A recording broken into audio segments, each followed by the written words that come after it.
What's up, guys? Welcome back to the channel. Today for you I wanted to do a new little segment that I'm going to do going forward. It's going to be like my tournament bait recap. So I'm going to start filming videos on what I caught all my fish on and highlight the lures that I had a lot of production with in my tournaments. So last weekend I fished Oroville. Came in 7th place out of 25 boats. Super happy to get a top 10 finish. Considering my first two showings with this new club I joined. Big upgrade because my first tournament we got skunked, so we came in last place, and then the last tournament out at the California Delta we got second to last place due to not catching a limit. I think we only weighed 2 fish in that came out to like 2 pounds. So this 7th place finish was a big upgrade, and was super happy to hear the results. So the first bait I'm going to highlight, I caught the majority of my fish on this lure. It's the Deep End Crankbait by Norman. Norman, you know, has been around forever, super old school crankbait, dives to about 12 feet. It's in the Chili Bowl paint scheme, which is like a craw color. We noticed first couple fish we caught, they're spitting up pretty bright red craw, so tied this on, and yeah, caught a lot of keepers with this crankbait. I'll give you guys a close-up look. That is the crankbait by Norman. Super old school paint job on it, and it's got the colored eyes. Really good crankbait. Norman's been around forever, as you guys know. But yeah, that was the first lure I caught the majority of my fish on. I was throwing it on my 7.3 heavy glass rod by Evergreen, and if you guys saw my last video, this was my new rod, so super pumped to catch a bunch of fish on this new setup. And it's paired with the SLX DC with 12-pound fluoro. Super nice combo. Glass rods are a little bit heavier, so I was starting to get a little fatigued towards the end of the day because I was throwing this the majority of the tournament. But a really good rod, you know, glass rod, it loads up, so you're not going to lose a lot of fish since the glass does a lot of the work for you. So that's the first bait. Second bait, I only caught 1 fish with it, but my partner did catch a lot of fish on the spook. But I caught 1 keeper to help our bag, which is the Evergreen SB 125. As you guys know, I like my Evergreen and JDM products, so they make a really high quality pencil popper or topwater spook, whatever you want to call it.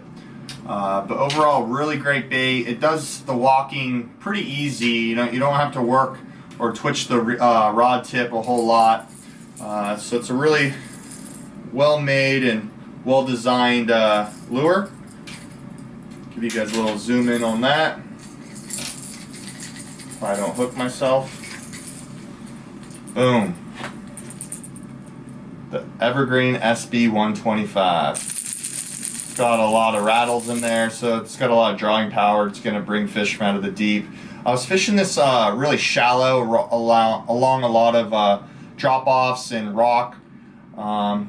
I was fishing this on my 7-Eleven Evergreen. I know that's not the most ideal topwater rod, but I've had a lot of luck with this rod fishing frogs and spooks. Haven't lost any fish. It's a little long since it's a 7-Eleven. You know, the rod tip can kind of hit the water or hit the boat sides, but yeah, it works fine. I got a 30-pound braid with a 12-pound mono leader with the Daiwa Tutulo 150.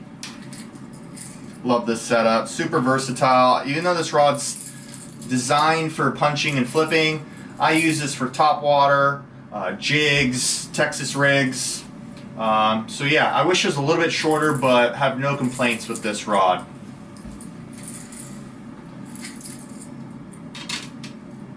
And then the last setup I caught 2 fish with. We had them in the live well for a long period of time, but we ended up culling them out, which was nice. We were culling fish, which was the drop shot, of course. I was throwing the 6-inch Morning Dawn color Robo Worm. It's the straight flat, or the fat straight tail with the chartreuse tail on it. As you guys know, Robo Worms, that's like the go-to drop shot bait. Can't go wrong with this. So I caught a few fish with this. Alright, and the setup I caught my fish with on the drop shot is the Akuma Serrano medium 7.2. It's rated for 1/8 of an ounce up to a 5/8. So this is my drop shot rod, and then it's paired with a Daiwa Exceller. Really like this spinning combo. This is I don't do a lot of like finesse fishing or drop shotting, but now that I'm going into tournaments and going into the winter, I'm thinking about picking up another spinning rod. I'm looking at the Evergreen Combat Stick spinning rod. But if you guys have any other recommendations, comment down below what spinning rod you guys use or you recommend, because I would definitely like to pick up another one going into these tournaments in the winter. I'm sure the finesse bite is going to be the most ideal technique to get a bag. So this is what I used for the drop shot. Those were the 3 lures that I caught all my fish on.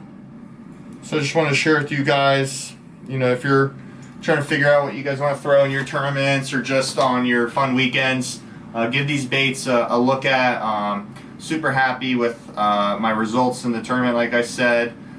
So yeah, going forward, I'm just going to keep doing these, just share with you what I caught all my fish on in the tournaments going forward.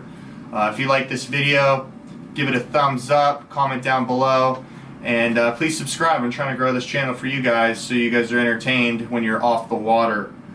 So see you all in the next video. Peace out.